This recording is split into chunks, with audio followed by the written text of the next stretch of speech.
everybody. Welcome back to life on Mount Tammany Ridge.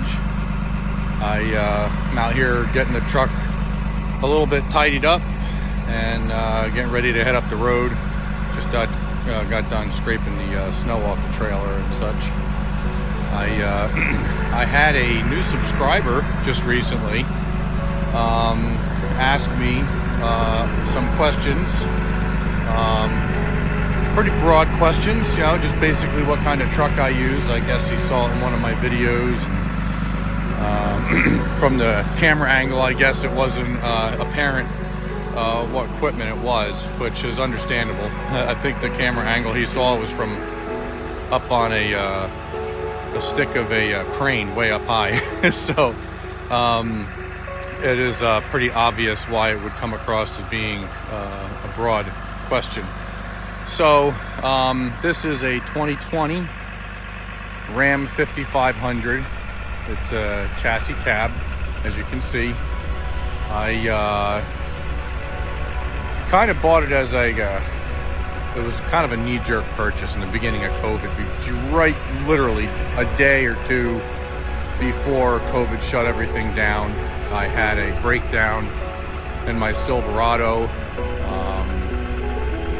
Transfer case went kaputs on me.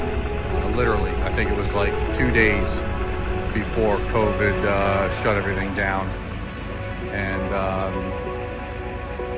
so I had to purchase this thing kind of real quick to keep my accounts current. You know, otherwise I would have ended up losing the account that I was hauling these HVAC units for. You know, just because I wouldn't have had a truck. And I would have had no way to repair it through the shutdown. So, so I just did it. Normally I would have, had them do the upfit and, put a nice flatbed on it with the gooseneck built into it. But I was kind of left on my own to make it happen. The company in North Carolina, I believe it was, they're the ones who supplied me with the fender kit and the hitch plate and mounting hardware, the sheet steel. I had a local steel supplier, vendor, cut it up for me to size, and I mounted it myself. Nothing fancy, just basically a truck with no pants. So, and then on the back I have a 35-foot Diamond C trailer.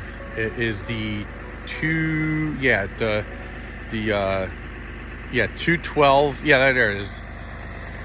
The F-Max 212. Okay. This does have the fleet neck design and the engineered beam for the frame. You could probably see it's got the arch in it to help for flex under heavy load. So far my experience with this trailer is overall really good. There's really just one thing about it, well, technically two. One is a very small thing, so I may have mentioned that in one of my shorts about the spare wheel and how they chose to secure it to the trailer. But mainly, one of the rear axles, one of the spindles is bent on it. I don't know how. I have not hopped any curbs. I haven't done anything like that. I never make sharp turns when my trailer is fully loaded. More so to make sure that I don't pop the seals out of the back of my hubs because they're oil bath. And I've learned that very, very early on in my career.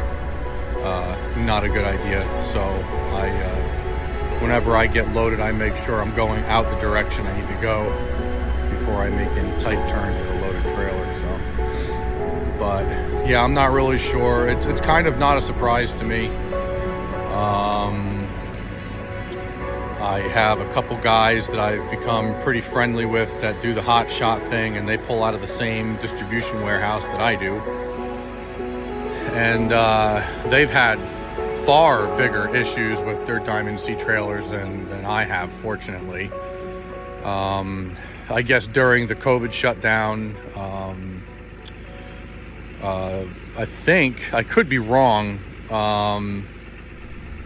I remember watching one of their videos, and he had mentioned something like they were moving their place to a bigger location or something like that. So naturally, all the jigs and everything that they have set up in their manufacturing facility, if they've got to be moved, well, then they're going to get racked during the process of moving, and then they've got to be all reset up and replumbed and squared and all that stuff and leveled out.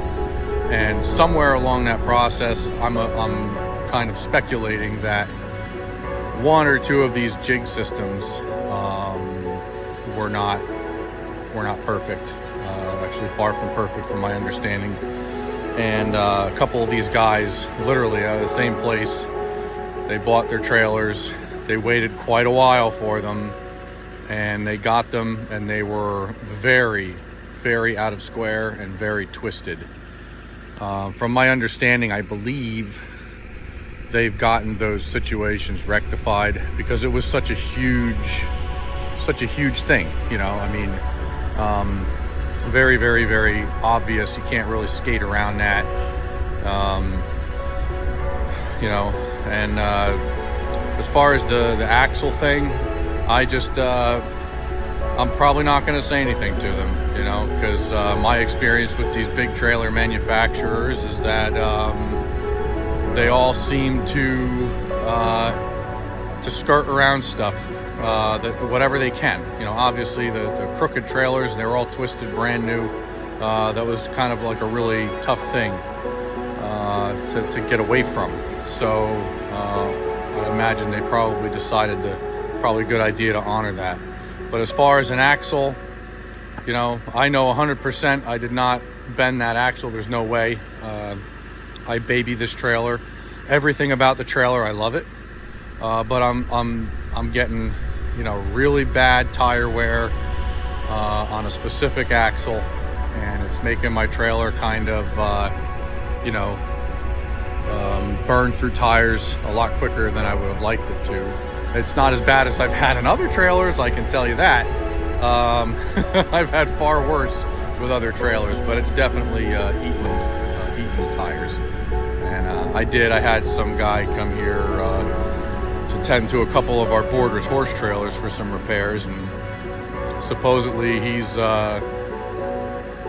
really good at what he does. He's been doing it for a very long time. Apparently he had a trailer dealership, and they used to do all kinds of mods and fixes and all kinds of stuff to him. And I guess while I wasn't here, my father was rubbing elbows with him a little bit, and he said by looking at it and taking some measurements, he can see, I don't know, that the spindle is definitely bent based on the tire wear and all that. So, but like I said, again, I'm probably just gonna, I don't know what I'm gonna do, to be honest. I mean, it's now is not the time. I mean, for spending money, and also it's not the time for my trailer to be in hock at some trailer dealership that I bought this thing from, and have it in hock for weeks or months waiting for an axle or something like that to get put in.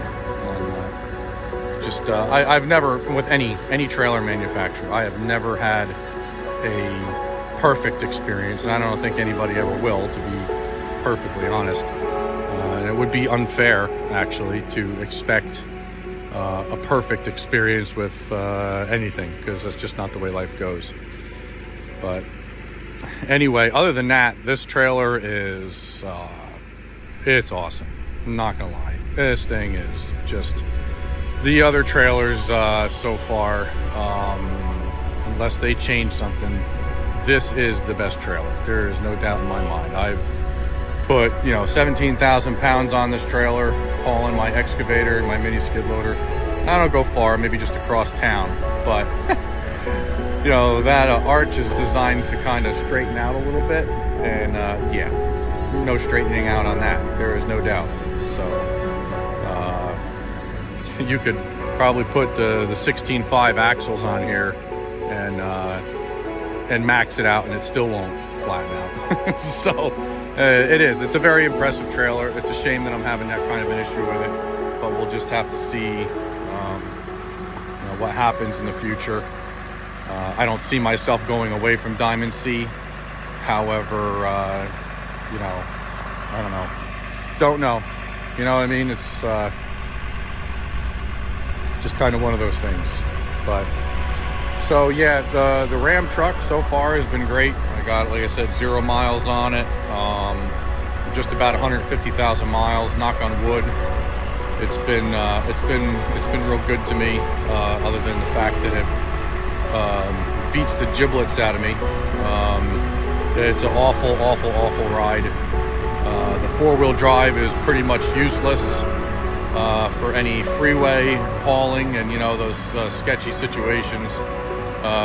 You get some severe 4-wheel hop when you're trying to turn in a parking lot with snow or whatever. It's pretty bad. So any of you guys doing the hot shot thing, if you plan on trying to do some niche type work where you can weather the storms and forge on through, this is not the truck for it. This is definitely not the truck. Stick with your 1-ton dualies for sure. But so yeah,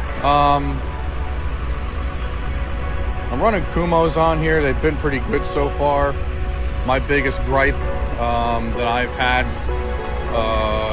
with this truck is the fact that they keep giving me stupid recalls and service bulletins and crap like that about the lug nut studs need to be replaced and all this stuff, but we don't have them, and if we can, it's going to be a long time, and please don't drive the truck, blah blah blah blah blah. They say all kinds of stupid stuff, and meanwhile, what are you supposed to do? Sit around twiddling your thumbs? Oh yeah, I'll just let everything get repoed, let my house get taken away, yeah, we'll just chill out and do nothing. So, and they also don't, provide you with a solution to, with a rental from Penske or nothing, nothing. So, they just say those things to you for CYA. It's a bunch of bunk if you ask me. So, but that's really been the toughest thing, and you can see my tire wear is terrible. When I first got this truck, I was doing 10,000 mile rotations, and it was working out perfect, from the original tires to the truck to the ones that I have changed into, these Kumos, since then. It was working out perfect. And then I got that service bulletin where the lug nut studs are, compromised. The torque specs from the factory initially were wrong, and they could snap off on you and all this stuff.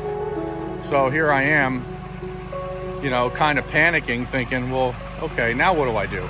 I'm afraid to take my darn wheels off to, fix my brakes or rotate my tires, and it's just a mess. So there goes my 10,000 mile intervals. My front tires are all jacked up now. My rear tires are jacked up. But again, nobody wants to provide a solution for any of these problems that they cause. It's really mind-blowing, to be honest. I just can't wrap my head around it. But that being said, the 7.6 liter Cummins diesel has been very good. As far as performance and reliability, knock on wood, so far. Hang on there, tree. Okay, let's get that done and over with. However, it does seem to eat a lot of oil. I don't know why, but it definitely does consume a lot of oil. My Duramax was very good on oil. That thing was incredible.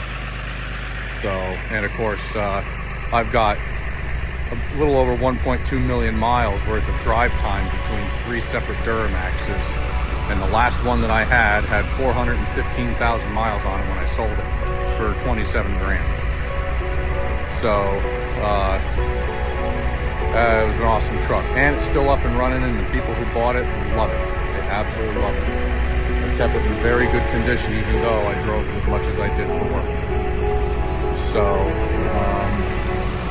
I figured I would just, let you guys know, what kind of rig I'm running here, and a little bit about it, some of the good things, some of the not so good things, and if you have any more questions specifically, truck, trailer, whatever, if I have an answer, I will absolutely answer. So we're gonna get on the road here. I gotta go up to beyond the Pocono Mountains, up to Scranton, Pennsylvania, to go pick up some HVAC units for a delivery tomorrow morning.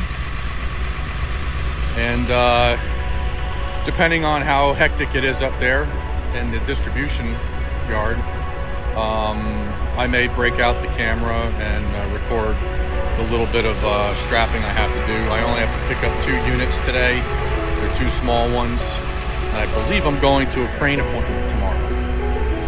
So maybe, just maybe, I might bring my GoPro and see if they'll let me send you guys up on the craning. That would be really cool. So let's get to it.